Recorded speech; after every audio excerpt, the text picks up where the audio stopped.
My luck and reads on Lock of the Night plays for 2025 continues to crumble as Jose Aldo not only loses against Ayman Zahabi. I thought he won the second round, possibly some bias there as well. So take that with a grain of salt. But also, even before that, the day before, forcing himself, or at least forcing Zahabi to accept the fight at 145 pounds after he was unable to cut the weight down to 135 pounds. Again, just my luck this year to be picking these types of spots that end up losing and having to rip up our Lock of the Night tickets. Very unfortunate. We did hit a few on the regional scene as well. That now brings our yearly record on the Lock of the Night play to 20-21. Minus 42.96 units, minus 21% ROI. We stay at minus 21% ROI compared to the last week when we did this as well, because we did hit a few of the Lock of the Night plays on the regional scene. A couple good spots, minus 150 and minus 210, I believe, was the ones that we ended up hitting there. PFL Europe, we go 9-1 on predictions, and the only one loss was the Lock of the Night play there with Nahom Wedi. So gladly, I did hit a plus 310 underdog on that PFL Europe card, so that helps us. But again, Lock of the Night plays no bueno this year, and can't be forcing the issue. And this week is going to be a perfect example of me not forcing the issue, because there is nothing that I like enough to consider as a Lock of the Night play for UFC Vegas 106. I do a confidence scale in my written breakdowns from 1 to 10, and there's a few spots where I have a 7 out of 10, but nothing more than that. There's nothing that I can, be comfortable with playing 5 units on, hence why I can't come to a decision on a Lock of the Night play for this weekend's card. So just as a something to fill the space of the Lock of the Night candidate, I'm actually going to go with a Dog of the Night candidate for you guys for this week's segment. We'll go back to Lock of the Night plays next week, but Dog of the Night has been killing it for us. So I give you guys my top 3 Dog of the Night candidates.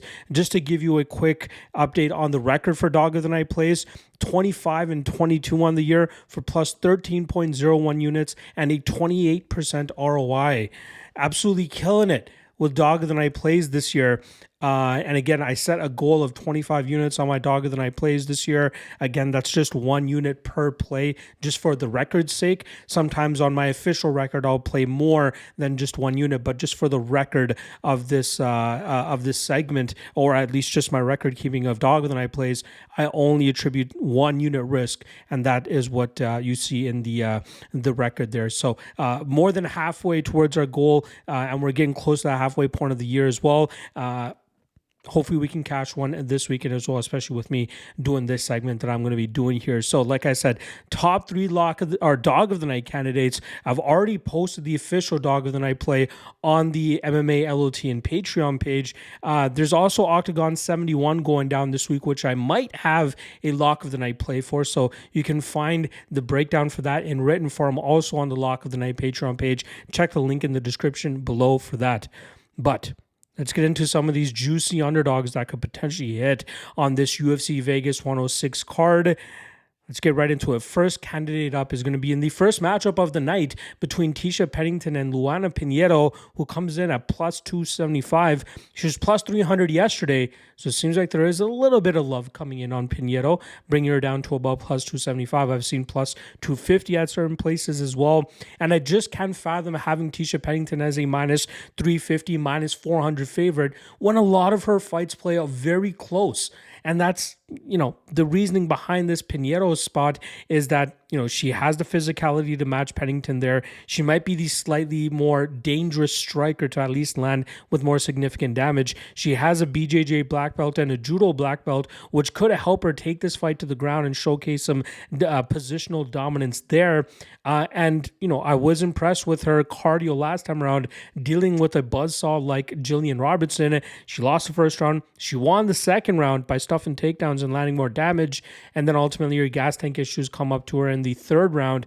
But again, for her to potentially win the first 2 rounds here against Pennington is way more believable than a plus 275 would make you believe. So For that reasoning alone, I'd consider Luana Pinheiro as a potential dog of the night candidate. The second dog of the night candidate is one that I'm actually picking against as my official prediction, but hard to overlook the odds here on Elise Reed at plus 400 as she goes up against Denise Gomez.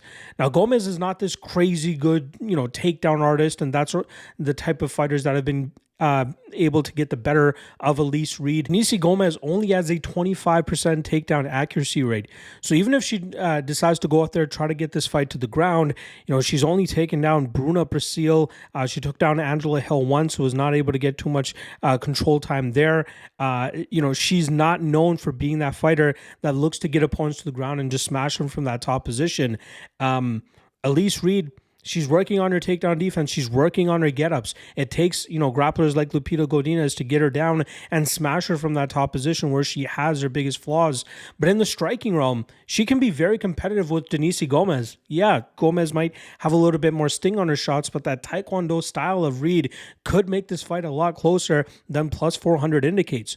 Minus 550 on Denise Gomez makes you believe that she wins this fight close to 85% of the time.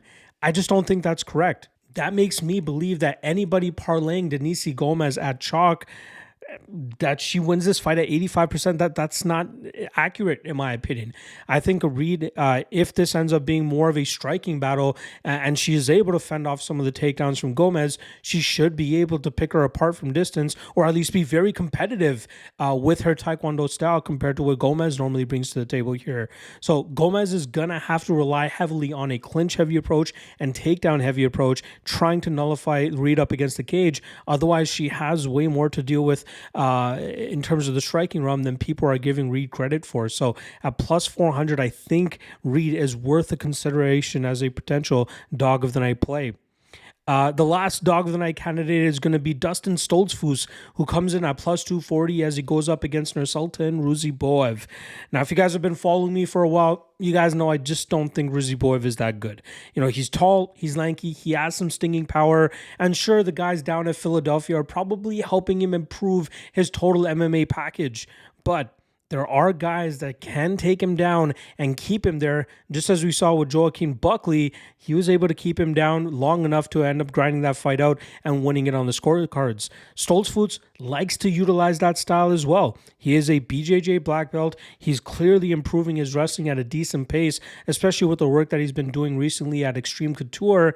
And I feel like he has the chance to grind Ruziboev out. If his durability holds up, this could look like a steal. And obviously, this is mixed martial arts. Ruziboev does have a bit of a striking advantage here, and he could chin Stoltzfus and get this done with quickly. But to assume that Ruziboev wins at a near 75% clip, I don't think is justifiable. I think Stoltzfus has a better chance than that to pull off the upset here, fueled largely by his grapple-heavy approach. Hence why I would consider him as a dog of the night candidate. There you guys go. 3 dog of the night candidates. I can't imagine that the comment section is going to be filled with people that largely agree with me here, right? This is a tricky card all around, in my opinion. That's why I can't really settle on a lock of the night play for this card. So I feel like there will be some upsets here and there, and I feel like maybe 1, maybe 2 of these 3 are able to cash. If you put a 1 unit bet on all of them, maybe you're able to come out with some profit. But one of them is my dog of the night play. Try to guess it in the comment section below. Let me know what your dog of the night or lock of the night play is if you have that amount of confidence here. And yeah, I'll see you guys later today for the Chalk or Not segment for UFC Vegas 106.